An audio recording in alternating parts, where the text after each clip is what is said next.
네, 안녕하세요. 에릭쌤이고 수학쌤입니다. 수학 과목 설명을 좀 드리면은, 일단 프리캘큘러스는 레귤러랑 어널즈 이렇게 두 가지로 나눠놨어요.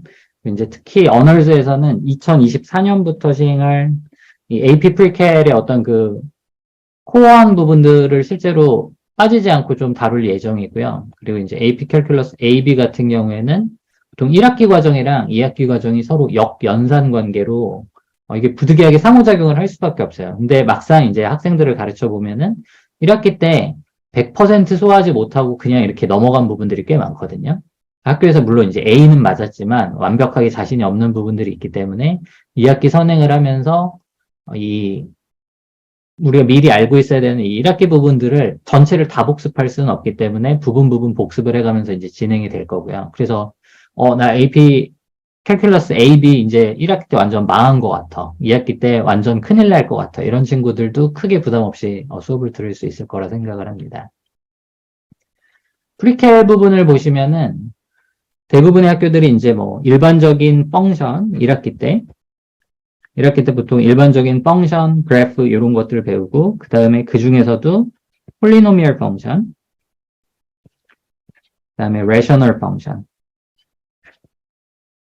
레셔널 펑션들을 이렇게 배우고 엑스포넨셜 펑션 그리고 로가리트믹 펑션 여기까지 이제 보통 배우고 땡스기빙 살짝 지나서 뭐 이제 겨울방학 맞아서 이제 들어온 친구들이 많은데 겨울방학 선행에서는 트리고노메트리 앞부분을 살짝 복습을 하고 트리고노메트리에 대한 모든 거를 공부를 한다 이렇게 보시면 돼요. 그러니까 이거는 뭐 타이틀은 프리캐리지만 실질적으로는 트리고노메트리 특강이다 이렇게 보시면 되고 그렇기 때문에 뭐 알제브라 2 듣는 친구들 특히 어드밴스드 알제브라 2 듣는 친구들은 그냥 이 프리캐리 수업을 들으면은 무난할 것 같습니다. 그리고 지금 옆에 보시는 거는 그 AP 프리캘에서 이제 유닛을 네 가지로 나눠놨는데 유닛 1, 유닛 2, 유닛 3, 유닛 4. 지금 이 프리캘 트리고노메트리 특강에서는 이 유닛 3를 실질적으로 다 다룬다고 보시면 되고 유닛 3에서도 특히 저 맨 마지막에 있는 이 폴라 펑션 그래프 요거를 학생들이 기가 막히게 못해요. 물론 이 폴라 펑션 그래프를 못하는 이유는 그 앞에 이 폴라 콜디니츠를 잘 못하기 때문이고 폴라 콜디니츠를 잘 못하는 이유는 실은 이 앞에 트리고노메트리가 약하기 때문이에요. 한국 고등학생들 같은 경우에는 이제 이 과정이 정규 교과 과정이 없어서 이제 대학 때 배우는데 실질적으로 약간 뭐 이렇게 관점의 변화도 있고 2차원 평면에 대한 해석도 조금 달라지기 때문에 어려운 부분인 건 맞는데 이게 뭐 일단은 절차적 지식으로라도 학생들이 이렇게 받아들여서 Y까지는 완벽히 이해를 못하더라도 How to까지는 할 수 있어야 되거든요. 어떻게 하면 이 문제를 풀 수 있을지. 물론 이제 꽤나 익숙해지고 하다 보면 어느 순간 이제 이해가 딱 되는 그 순간이 올 텐데 그러기 위해서 뭘 좀 중요하게 다뤄야 되냐면 트리고노메트리를 정말 열심히 공부를 해놔야 돼요. 이 트리고노메트리가 또 이 유닛 4에 엄청나게 영향을 주기 때문에 이 부분을 뭐 일반적인 레귤러 프리캘 2학기 때 집중적으로 다루게 되겠죠. 미리 공부를 좀 하고 간다 이렇게 생각을 하시면 되고 좀 똘똘한 어린 친구들 같은 경우에는 이제 뭐 한국식 삼각함수 선행한 친구들도 있겠지만 좀 더 그 토픽들은 좀 더 광범위하고 좀 더 체계적이라고 볼 수 있어요. 뭐 한국 수학이 이제 문제풀이에는 워낙 강하긴 하지만 실제로 이 프리캘에서 이렇게 서술되는 이 서사 자체가 상당히 괜찮기 때문에 이 트리고노메트리 특강을 들으셔도 뭐 무방할 거라 생각이 됩니다. 그리고 이제 어널스 프리캘크는 이거는 이제 보통 우리가 일반적인 그 여름방학 때 프리캘 선행을 많이 하게 되는데 아주 깊게 다루지 못하는 부분들이에요. 물론 이제 저 같은 경우에는 여름방학 때 어널스 프리캘이라고 이 중에서 한 70% 정도를 다루긴 하는데 그럼에도 불구하고 이번에 한 10회 정도로 훨씬 더 좀 더 이렇게 인텐시브하게 다룰 수 있는 기회가 좀 주어졌는데요. 이 parametric 펑션이랑 이 플레이너 모션은 실질적으로 캘크 BC에서 많이 사용이 돼요. 캘크 BC에서 사용이 되기 때문에 미리 이제 공부를 해놓는 거고 여기 rate of change라고 붙는 것들은 실질적으로 이제 캘 BC랑 어떤 식으로 연관이 될 건지 이렇게 얘기를 해주는 것들이고요. 마찬가지로 4.5 보시면은 implicitly defined functions도 이 parametric functions랑 실제로는 이제 한 가지 이야기이기도 한데 우리가 이제 펑션은 아니지만 펑션처럼 다뤄주는 어떤 여러 가지 모션들 저는 어렸을 때 실제로 이 4.5 요 내용 때문에 AP 캘큘러스 공부하다가 살짝 포기할 뻔도 했어요. 이게 뭔가 이해가 안 돼가지고. 그만큼 이 프리캘 때 이 개념들을 짚고 넘어가지 않으면 캘큘러스에서는 뭐 물론 그냥 하라는 대로 할 수는 있겠지만 뭔가 이렇게 100% 소화가 안 되는 이런 느낌? 이런 느낌들도 좀 있을 수 있어서 이번에 AP 프리캘에서 이제 요 파트를 넣어놓은 것 같고요. 그 다음에 제가 좋아하는 벡터랑 매트릭스들. 여기는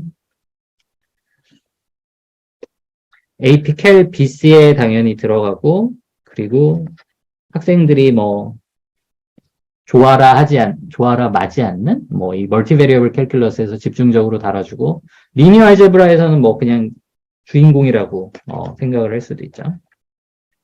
이제 요 부분들을 다루게 되는데, 이 부분들이 이제 어떤 학교들은 뭐, 알제브라 2에서 잠깐 다루고 넘어가는 경우들도 있고, 그러니까 맛보기 정도로만 하고, 그래서 심한 경우는 알제브라 2 때 뭐 벡터 얘기는 들어봤어요. 이렇게 한 다음에 그다음에 AP캘 BC 공부할 때 이제 처음으로 벡터 자기 아무것도 모르겠다 뭐 이런 식으로 시작하는 친구들도 있고 메이트리시스는 마찬가지고 특히 학교 옮겨 다닌 친구들 같은 경우에는 메이트리시스 같은 경우는 그게 뭐예요? 막 이런 친구들도 있어요. 근데 실제로는 이제 앞으로 점점 더 중요해지는 단원이니까 이 어너스 클래스에서는 뭐 실질적으로 보통 사람들이 일반적으로 생각하던 프리캘 플러스 이제 그 프리캘에서 정말 잘 다루지 않는 그 뒷부분들 뭐 이렇게 보시면 되는데 그 뒷부분들에 해당되는 수업이라고 볼 수 있고 학교에서 어널스 프리캘 들으면 이 중에서 뭐 한 6, 70%는 뭐 커버를 할 거라고 보고요. 그리고 AP캘 같은 경우에는 이거 글씨가 좀 너무 짜잘해서 잘 안 보이실 수도 있는데 기본적으로 한국식으로 표현을 하면 이 적분에 대한 거 특히 이 미분의 역연산으로서 미분 거꾸로 하면 적분이고 적분 거꾸로 하면 미분이라는 얘기들이 있는데 어쨌거나 이 미분의 역연산으로 출발을 해서 그 다음에 우리가 일반적으로 뭐 넓이 계산 때 사용을 하는 정적분과 적분의 관계 그리고 뭐 이 미적분학의 어떤 이 기본 정리 뭐 이런 것들 위주로 공부를 하게 될 거고 이게 좀 현명하게 공부하는 방법은 적분을 공부를 하기 전에 미분을 복습을 해가면서 공부를 하는 게 상당히 도움이 많이 돼요. 그리고 이제 학생들 같은 경우 특히 이제 뭐 1회독, 2회독 한 친구들 같은 경우도 이게 지금 내가 인테그레이션을 하고 있는 건지 아니면 뭐 디퍼런시에이션을 하고 있는 건지 요거를 이제 헷갈려 하는 친구들이 있어요. 그래서 특히 또 A, B 듣는 친구들은 약간 수학에 자신감이 부족한 부분들이 있기 때문에 이 파트 A 부분을 거의 복습을 조금 하고 이게 이 적분 부분이랑 어떤 식으로 연결이 되는지 수업 시간마다 그런 식으로 진행이 될 것 같고 궁극적인 목표는 학교에서 당연히 좀 안정적으로 A 플러스를 받는 거고 그리고 이제 그냥 수학만 A 플러스를 받는 게 아니라 이게 수학 같은 경우 늘 선행을 하는 이유는 약간 좀 완벽히 암기 과목은 아니기 때문에 어느 정도 이제 암기를 해야 되는 부분들이 있긴 하지만 미리 좀 공부를 해놓고 자신감을 가지고 있으면은 이게 이제 사람이 여유가 생겨서 다른 과목에도 좀 긍정적인 영향을 주지 않을까. 이런 부분으로 우리가 일반적으로 영어 수학을 선행을 많이 하죠. 기본적으로 그렇게 되고, 뭐, 3월에 기본적인 문제풀이나 뭐 AP 준비를 통해서 좀 이게 좀 빠른 학교들은 3월부터 학교에서 AP 대비를 조금씩 해주기도 하지만, 한국 학원이 해주는 거랑은 조금 차이가 있긴 하죠. 미국 선생님들 같은 경우는 관점이 조금씩 다르기 때문에. 어쨌거나 뭐 5월에 있을 AP 테스트에서도 크게 문제가 없을 만큼 꽤나 깊이 이렇게 진행이 될 거고 요번 선행의 컨셉트는 완전 디테일한 부분들, 약간 지역적인 부분들을 조금 포기하고서라도 약간 그 큰 그림을 그리는데 좀 도움이 되게 노력을 할 거고요.